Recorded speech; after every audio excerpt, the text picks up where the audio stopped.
Hey, what's going on? Eric Zubik here, covering more of your Goofs. Now, sadly, this will be the final week before the summer, so let's make the most of this one. It is by us, as long as today's story. By George. So let's head down to Narrow Gauge, where George has his final speaking role of the entire show. So let's get to it. Yo!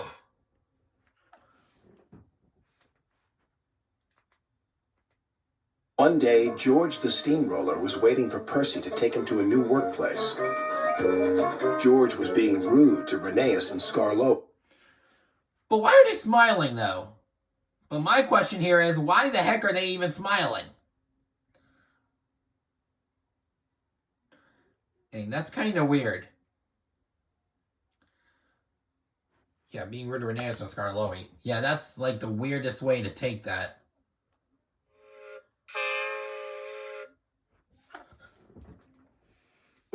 You're just worn out wheels on worn out rails. You need rocks for your roof.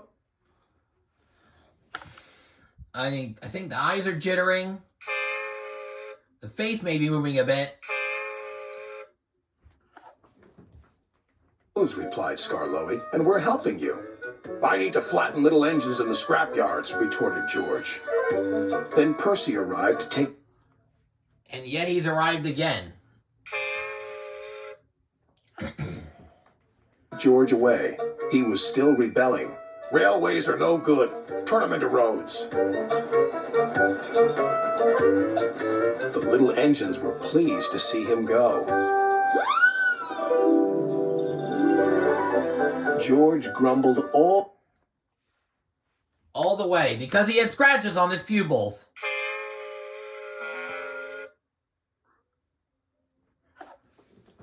The way to the old branch line.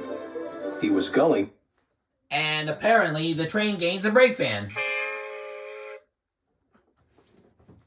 To turn it into a road. When they arrived, George was rude again. Bumpy ride on rotten rails. I'm glad it's over. So am I, said Percy.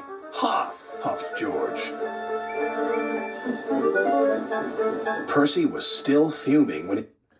There's a different brake van. I think that's from Series 2. And the brake van in the background has a crooked roof.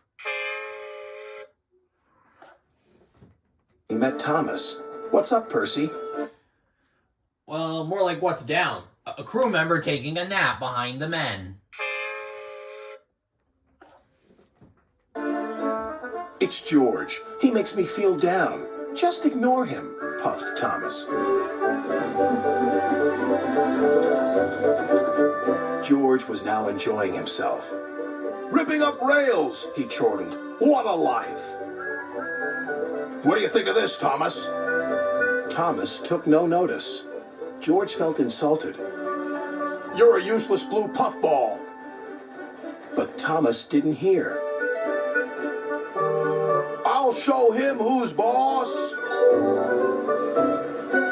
At last, the workmen reached the level crossing.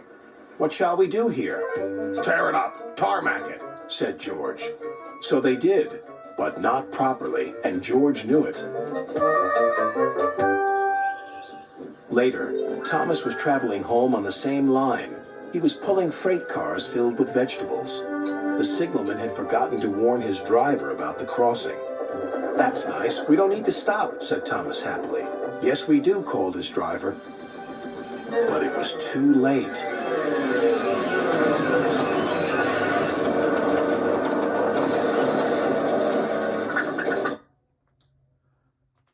Okay, let's play that again.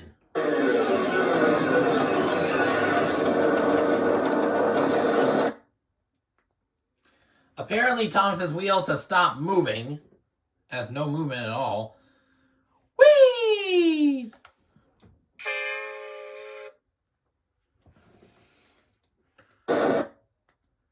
And yeah, the boards have altered position and there's a film cut. Same with the sudden smoke.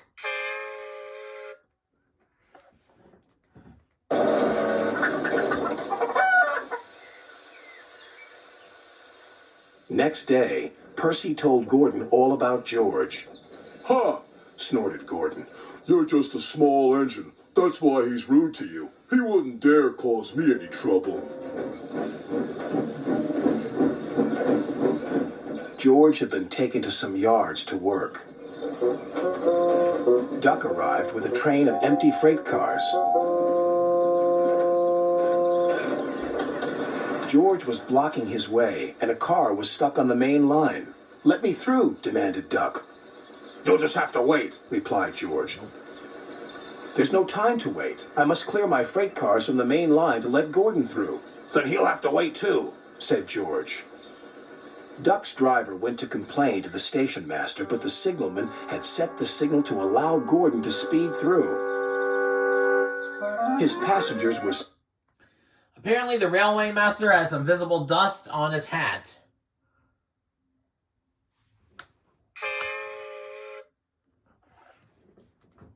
singing his praises, and he was making express time. "I'm the greatest! Just watch me fly by!" He whistled. Yeah, we know that's an alternate whistle. And there's some red stuff all over the whistle. Long and loud as he approached the station. Suddenly, he saw a freight car on the line ahead. "Get out of my way!" But the freight car wouldn't move until Gordon forced it. Now, when the truck was in the air, there was only one set of wheels on it. And then both of them are seen flying off when it hits the ground.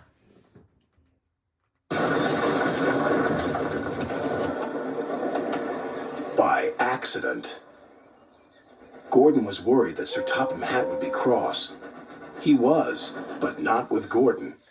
"Whoever caused this disturbance will have me to answer to." And he did, a few days later. "Look who's here," said Thomas. George had been found out by Sir Topham Hatt and punished. He looked miserable. "Now we'll get some peace at last," said Percy. "I want to get rolling again, but I've got to wait a whole week till I do." "And then you'll be just as rude as ever." "Eh, George? I hope not. Don't you?" And that's the end of the story. I know I'm missing at least one goof, so leave a comment down below on any missing goofs. Don't forget to like the video if you've enjoyed.